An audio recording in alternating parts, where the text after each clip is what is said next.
नमस्कार दोस्तों। तो आज हम लोग क्लास 12 का विषय हिस्ट्री यानी इतिहास को पढ़ेंगे। पार्ट 1 जिसका नाम है ईंटें, मनके तथा अस्थियां। तो आज इसके बारे में हम लोग चर्चा करेंगे, इसको समझेंगे। तो चलिए देखते हैं। हड़प्पा सभ्यता काल निर्धारण। हड़प्पा सभ्यता का जो काल था वो 2600 ईसा पूर्व से 1900 ईसा पूर्व तक रहा है। हड़प्पा सभ्यता में जो है सेलखरी नामक पत्थर की मुहरें भी बनी थी। अब बात यह है कि ईसा पूर्व का मतलब क्या होता है। अधिकतर बच्चे यहाँ कंफ्यूजन हो जाता है कि ईसवी और ईसा पूर्व का मतलब होता क्या है। तो चलिए इसके बारे में हम डिटेल्स में बताते हैं। ईसा पूर्व यानी कि इसको बीसी या बीसीई भी बोलते हैं, जिसका पूरा नाम होता है बिफोर कॉमन एरा, यानी बीसी बराबर बिफोर क्रिस्ट। तो इसको जो है ईसा पूर्व बोलते हैं। बीसी को जो है ईसा पूर्व हिंदी में और इंग्लिश में बीसी बोलते हैं। बीसी का मतलब होता है कि ईसा मसीह के जन्म के पहले की तारीख से जोड़ा जाता है।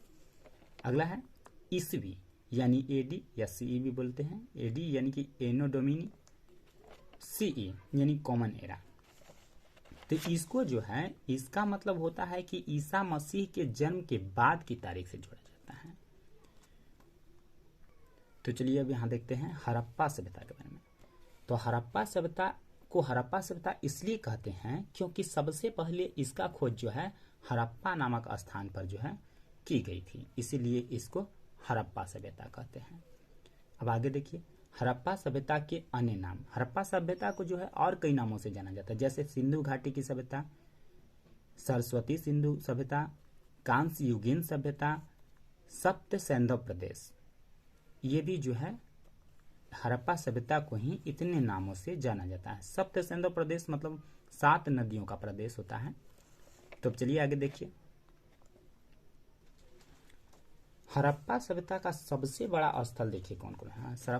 हड़प्पा सभ्यता का सबसे बड़ा स्थल जो है मोहनजोदड़ो है, जो कि अब पाकिस्तान में है। पहले हिंदुस्तान में ही था, लेकिन अब विभाजन के बाद जो है ये पाकिस्तान में चला गया है। तो मोहनजोदड़ो जो है अब पाकिस्तान के एरिया में पड़ता है। तो ये जो है हड़प्पा सभ्यता का सबसे बड़ा स्थल है। हड़प्पा वासियों ने व्यापार जो कि कहाँ कहाँ किया, तो हड़प्पा वासियों ने मेसोपोटामिया में किया, ओमान में किया, दिलमुन में किया। दिलमुन जो कि अब बहरीन द्वीप पर है। इसके केंद्र मनके जो कि बालाकोट और नागेश्वर में बनते थे, तांबा राजस्थान में मिले हैं, सोना दक्षिण भारत में मिले हैं। साक्ष्य भी यहाँ मिले हैं कुछ, जैसे साक्ष्य क्या मिले हैं, तो जुते हुए खेत, पक्की मिट्टी का हल जो कि कालीबंगन यानी राजस्थान में, जलाशय धोलावीरा में मिला है जो कि गुजरात में पड़ता है, सोरतुघाई अफगानिस्तान में जो कि पड़ता है, बंदरगाह चावल के दाने जो है लोथल में मिले थे जो कि गुजरात में है। इसके बारे में और भी है जो बताते हैं। तो खुदाई में और भी कुछ मिले थे, जैसे कि खुदाई में इमारतें यानी कि आवास मिले थे, मृदभांड, औजार, आभूषण, मूर्तियां, बाट, मनके, ये सब जो है खुदाई में मिले थे। हड़प्पा सभ्यता की जो खुदाई में है ये सब मिले थे। अब कुछ महत्वपूर्ण खोजें हैं, जो कि लोथल की खोज 1957 ईस्वी में हुआ था। इनका खोज जो है रांगनाथ राव द्वारा किया गया था। हड़प्पा की खोज जो है 1921-22 ईस्वी में हुआ था। 21-22 जो ईस्वी में हुआ था। इनका खोज जो है दयाराम साहनी और राखाल दास बनर्जी ने किए थे, जो कि जॉन मार्शल के नेतृत्व में किए थे। उस समय का ये इंचार्ज थे। इनके नेतृत्व में जो है दयाराम साहनी और राखाल दास बनर्जी द्वारा हड़प्पा की खोज किया गया। कब? 1921-22 में जो है हड़प्पा की खोज किया गया। अब आगे चलिए धार्मिकता के बारे में समझते हैं। हड़प्पा वासी जो है आदिशिव, मातृदेवी, वृषभ, वृक्ष आदि की जो है पूजा करते थे। वृषभ मतलब बैल होता है। इन सब चीजों की जो है हड़प्पा वासी जो है पूजा करते थे। अब आगे चलिए। भारतीय पुरातात्विक सर्वेक्षण के पहले डायरेक्टर जनरल जो है उस समय अलेक्जेंडर कनिंघम थे। मोहनजोदड़ो में कुओं की संख्या 700 थी। मोहनजोदड़ो में जो है वो 700 कुएं थे। सिंधु सभ्यता। सिंधु सभ्यता को सिंधु सभ्यता क्यों कहते हैं? क्योंकि सिंधु नदी घाटी में ये जो है सभ्यता फैली हुई थी, इसीलिए इसे सिंधु सभ्यता भी बोलते हैं। अब आप यहां पर देखिएगा कि हड़प्पा सभ्यता के जो है कुछ प्रसिद्ध केंद्र थे। पहला हड़प्पा और दूसरा जो है मोहनजोदड़ो, ये दो केंद्र महत्वपूर्ण केंद्र थे हड़प्पा सभ्यता का। अब आगे देखिए, अब प्रमुख स्थल और वर्तमान स्थिति। वहां की हड़प्पा सभ्यता के कुछ प्रमुख स्थल भी मिले, जैसे नागेश्वर जो कि अब गुजरात में है, बालाकोट पाकिस्तान में जो कि अब है, चुनहुद्रो ये भी पाकिस्तान में है, कोटडीजी ये भी पाकिस्तान में है, धौलावीरा ये गुजरात में है, लोथल गुजरात में है, कालीबंगन ये राजस्थान में है, बनावली हरियाणा में है, राखीगढ़ी ये भी हरियाणा में है। तो ये जो कुछ है हड़प्पा सभ्यता में प्रमुख कुछ स्थलें मिली थी जो कि अवर्तमान स्थिति में कहाँ है ये बताया गया है। अब आप लोगों को थोड़ा सा ये नहीं बताए थे कि हड़प्पा सभ्यता के बारे में, तो हड़प्पा सभ्यता जो है ये 3 भागों में है। पहला जो है प्रारंभिक हड़प्पा सभ्यता जो कि कुछ कारणवश जो है कुछ दिन के बाद जो है वहाँ से लोग मान लीजिए पलायन कर गए होंगे या समाप्त हो गए होंगे। जो प्रारंभिक हड़प्पा सभ्यता था कुछ दिन बाद ये जो है खत्म हो गया था, समाप्त हो गया था। अब यहाँ पर ये 2 चीजें हैं, प्रारंभिक और प्रवर्ती हड़प्पा सभ्यता, ये दोनों उतना इम्पोर्टेंट नहीं है। विकसित हड़प्पा सभ्यता जो है वो काफी इम्पोर्टेंट है, क्योंकि हम लोग को इस चैप्टर में है विकसित हड़प्पा सभ्यता के बारे में ही पूरा डिटेल्स में बताया गया है।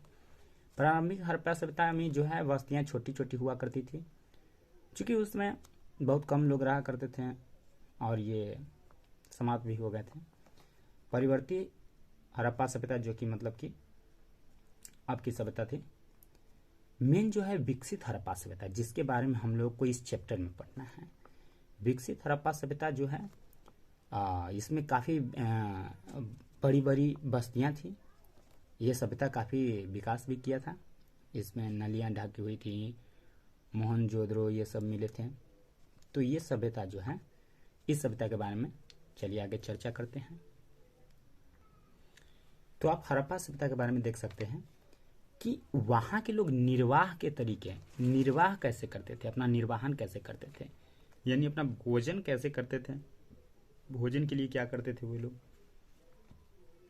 तो वे लोग जो है अपना भोजन पेड़ पौधे से उत्पाद के द्वारा ये लोग अपना भोजन प्राप्त करते थे, जैसे गेहूं, दाल, चना, सफेद चना, जौ, राई, मटर, तिल, सरसों और चावल जो कि लोथल में मिला था, आपको पहले भी बता चुके हैं।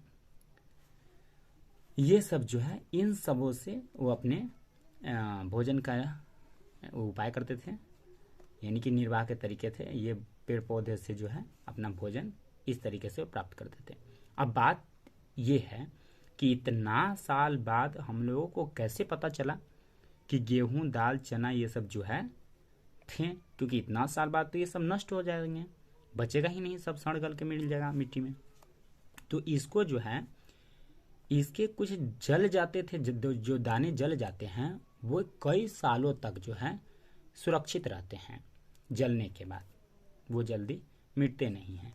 तो उन्हीं सब साक्ष्यों को लेकर जो है पूरा जानकारी जो है वनस्पतिज्ञों ने के द्वारा मिला। वनस्पतिज्ञ जो है, वनस्पति वैज्ञानिक जो है वे लोग पता करते थे। उन लोग जैसे कि नाली में कुछ चावल के दाने मिल गए, चाहे ऐसा कुछ भी जो इससे संबंधित सबूत मिल गए, तो उसको जो है ये लोग उसके बारे में रिसर्च कर और पता लगाते थे कि इस तरह के जो है उस समय हुआ करता होगा। जैसे मान लीजिए कि चावल का जो है जला हुआ दाना मिल गया, तो इससे वो लोग पता लगाते थे कि चावल भी वहाँ जो है उस टाइम हुआ करता होगा। तो इस तरह से जो है ये लोग पता लगाते थे। तो पेड़ पौधे से जो है वो लोग उत्पाद प्राप्त करते थे।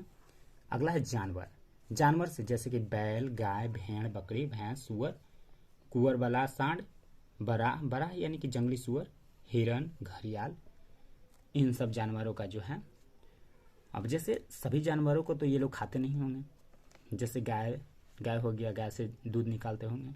भेड़, बकरी, भैंस को भेड़ बकरी को खाते होंगे, भैंस से भी दूध निकालते होंगे, या मांस भी हो सकता है खाते होंगे। पर कुंवर वाला साढ़ जो है, कुंवर वाला साढ़ उन लोगों का काफ़ी प्रिय था। तो हो सकता है कि इन लोगों को पालते होंगे। हिरन भी पाला जा सकता है, लेकिन हिरन नहीं पालते होंगे, ये सब तो जंगल में रहता है। तो ये जानवर भी उन लोगों को, ये जानवरों के बारे में भी वो लोग जानते थे, इससे संबंधित थे। अगला है मछली पक्षियों की हड्डियाँ। उस टाइम जो है मछली और पक्षियों की हड्डियाँ मिली थी, इससे ये अनुमान लगाया जा सकता है कि मछलियाँ उस टाइम ये लोग खाते होंगे, या पक्षियों भी खाते होंगे। अभी भी हम लोग पक्षियाँ खाते हैं, जैसे मान लीजिए मुर्गा मुर्गी, ऐसे पक्षी में ही आते हैं ये लोग। हम लोग जो है इन सबों को खाते हैं, तो उस ज़माने में भी खाया करते होंगे। और कई तरह की पक्षियाँ जो है जो खाते होंगे। तो इन सब की हड्डियों का जो है अवशेष मिला था।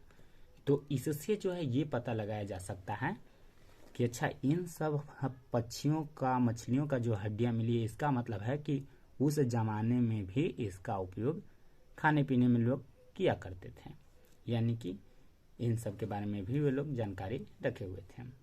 अब जरा सा बात ये है कि यहाँ हम आप लोगों को बताए हैं कि गेहूँ, दाल, चना, इन सब का जो है वे लोग सेवन करते थे। तो आखिर इन लोगों को कैसे उपजाते थे, ये भी तो क्वेश्चन उठ सकता है। तो चलिए इसके बारे में बताते हैं। तो यहाँ पर आप लोग देख सकते हैं कृषि प्रौद्योगिकी, मतलब कृषि के लिए टेक्नोलॉजी, वो खेती करने के लिए कौन कौन से उपाय करते थे। तो मुहरों पर पाए गए रेखांकन और मृण मूर्तियों, जो कि मृण मूर्तियों उनको कहा जाता है, जिसको इंग्लिश में टेराकोटा बोलते हैं, उससे जो है वृषभ यानी कि बैल, ये लोग कहने का मतलब है कि अब ये सब पता कैसे लगा कि कृषि के लिए वो लोग क्या क्या उपयोग में लाते थे। तो उनके मुहरों पर जो है एक रेखांकन पाया गया, जो कि वृषभ बैल का था, टेराकोटा का भी था। उनके मुहरों पर इन सबों का चित्र था, रेखांकन था। तो इससे पता लगाया गया कि बैल, यानी कि उस समय जो है बैलों को हल जोतने के लिए उपयोग में लिया जाता था। अब बैल देखकर ये कैसे पता लगाया जा सकता है कि बैल को हम हल जोतने के लिए ही वो लोग उपयोग में लाते थे। तो ऐसे समझ सकते हैं कि खुदाई में जो है वो हल और बैलों के जोड़े के जो है खिलौने मिले थे मिट्टी के। तो इससे ये पता लगाया जा सकता है कि उस टाइम जो है बैलों का उपयोग हल जोतने के लिए किया जाता होगा। क्योंकि आप ये भी क्वेश्चन तो उठ सकता है कि मिट्टी के खिलौने थे वो बैल वाले जो हल मिले थे, तो खिलौनों से या मिट्टी के हल से कैसे खेतों को जोता जा सकता है। तो आप लोग ये सोच सकते हैं कि हम लोग के भी ज़माने में देख लिया जाए तो कार वाले खिलौने, जो कि बच्चों के हाथ में रहता है खेलने के लिए, कार वाले खिलौने। तो कार वाले खिलौने हम लोग के बच्चों के हाथों में रहता है, इसका मतलब कि बड़े वाले लोग जो होते हैं वो सच का जो है ओरिजिनल कार जो है वो चलाते हैं, तभी ना उसका कॉपी करके खिलौना बनाया जाता है। तो जस्ट लाइक यही समझ लिया जाए कि उस टाइम भी बड़े वाले लोग जो हैं हल का उपयोग करते होंगे, तभी तो उनके बच्चों के लिए उस तरह का खिलौना बनाया गया। तो इससे जो अनुमान लगाया जाता है कि वे लोग बैलों का जो है उपयोग हल जोतने के लिए करते थे। अगला है पॉइंट, चोलिस्तान और बनावली से जो है मिट्टी के हल मिले। मिट्टी का हल यानी कि वही जो जिसके बारे में अभी बताएं, ये सब से जो है खेतों को जुताई के काम में लेते थे, हल से जोतने में। मिट्टी के हल से तो खैर नहीं जोताता था, मतलब मिट्टी के हल खिलौने के रूप में मिला, जिससे अनुमान लगाया जा सकता है कि हलों से जो है खेतों की जुताई होती होगी। अगला है काली बंगन से। काली बंगन से कुड़े यानी कि हल रेखा मिले। हल रेखा वो होता है जो जुताई की रेखा होती है, जुताई का एक चिन्ह रहता है। जैसे हल जुताता है ना, तो आप लोग खेतों में देखे होंगे उसका एक चिन्ह बन जाता है। तो उस तरह के जो है काली बंगन से उस तरह का जो है चिन्ह मिला था, हल की जुताई का जो है रेखा मिला था। इससे ये पता लगाया जा सकता है कि पहले ज़माने में भी जो है उन लोगों के ज़माने में भी है खेतों की जुताई हुआ करती थी। अब इसको कैसे अनुमान लगाया जा सकता है, एक तो हल मिला, मिट्टी के खिलौने वाला ही हल मिला, लेकिन एक हल मिला, दूसरी जो है हल रेखा मिला, यानी जुताई का जो है वो प्रमाण यानी साक्ष्य मिला रेखा के रूप में। तो इससे हम पता लगा सकते हैं, इससे अनुमान लगा सकते हैं कि उनके ज़माने में भी खेतों में जो है जुताई हुआ करती थी। अगला है दो हल रेखाओं का समूह। दो हल रेखाओं के समूह भी मिले, कहने का मतलब है 90 डिग्री के एंगल पर जो है दो रेखाएं हल की रेखाएं मिले, एक इधर से और एक इधर से। इससे ये अनुमान लगाया जा सकता है कि एक साथ जो है दो अलग अलग फसलें जो हैं उस टाइम लगाया जाता होगा, क्योंकि ये दो अलग रेखाओं के समूह, हल के दो अलग रेखाओं के समूह मिले जो कि एक 90 डिग्री पर था। तो इससे ये पता लगाया जा सकता है कि एक ही समय में दो अलग अलग जो है फसलों को बोया जाता होगा। अगला है अगर फसल ये लोग बोते थे तो फसल को काटते कैसे थे? तो फसल को काटने के लिए उनके पास जो है पत्थर के हंसिए का प्रयोग किया जाता था। अब आज के ज़माने में तो लोहा का यूज नहीं कर सकते हैं, तांबा का। देखिए लोहा का जहाँ तक बात है तो इस पूरे सभ्यता में कहीं लोहा का कोई साक्ष्य ही नहीं मिला, इसलिए लोहा का तो सीधे भूल ही जाइए। लोहा के ये लोग प्रयोग ही नहीं करते थे कोई भी औजार में, तो लोहा तो बिल्कुल नहीं होगा। तो पत्थर के हंसिए का ही प्रयोग ये लोग फसल को काटने के लिए करते थे। अब बात जरा सा ये है कि आखिर खेती वो लोग करते थे कृषि, तो वहां पर सिंचाई कैसे करते थे? आपको पता होना चाहिए कि सिंचाई की जरूरत उसे ही होती है जो अर्ध शुष्क स्थान होते हैं, यानी अर्ध मतलब आधा, शुष्क मतलब सूखा हुआ स्थान, यानी आधा सूखा हुआ स्थान। अब सूखा रहेगा तब तो उसको भिगाया जाएगा, सिंचाई किया जाएगा। जब भीगा ही रहेगा तो क्यों फिर सिंचाई की आवश्यकता पड़ेगी? तो कहने का मतलब है कि सिंचाई की जरूरत वहीं होती थी जहां अर्ध शुष्क स्थान होते थे, यानी कि जहां आधा सूखा हुआ स्थान होता था। तो ये लोग, अब बात यह है कि ये लोग सिंचाई कैसे करते थे, पानी को कैसे खेतों में पटाते थे? तो सोर्तघई में जो है नहरों के कुछ अवशेष मिले। इससे ये पता लगाया जा सकता है, सोर्तघई जो कि अफगानिस्तान में है, वहां पर जो है नहरों के कुछ अवशेष मिले थे। तो इससे जो है अनुमान लगाया जा सकता है कि नहरों के द्वारा जो है उन लोग अपने खेतों की सिंचाई करते थे।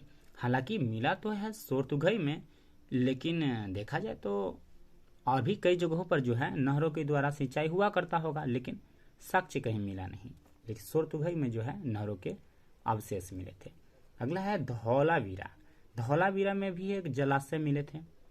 जलाशय यानी कि बारिश होता है ना, तो बारिश का जो है संग्रह इसी जलाशय में होता है। जैसे तालाब हम लोग बोलते हैं तालाब, तो बारिश का सभी पानी जाकर तालाब में मिलता है, वहाँ पर संग्रह होता है और वह पानी जो है खेतों में पटाने के लिए यूज होता है। वैसे अब देखा जाए तो हड़प्पा सभ्यता में और कई ऐसे स्थान मिले थे जहाँ पर सिंचाई के लिए कुओं का यूज किया जाता था। कुओं से जो है पानियों को पटाया जाता था। तो इस तरह से जो है वो लोग अपने खेतों की सिंचाई करते थे। तो बाकी का जो है आप लोग को अगले वीडियो में बताएंगे, क्योंकि ये वीडियो काफ़ी लंबा हो जाएगा। तो अगले पार्ट में जो है इसका शेष बचा हुआ जो है वो पढ़ाएंगे। तो आज के लिए इतना ही छोड़ दीजिए, बाकी का जो बचा हुआ है वो वीडियो के अगले पार्ट में बताएंगे।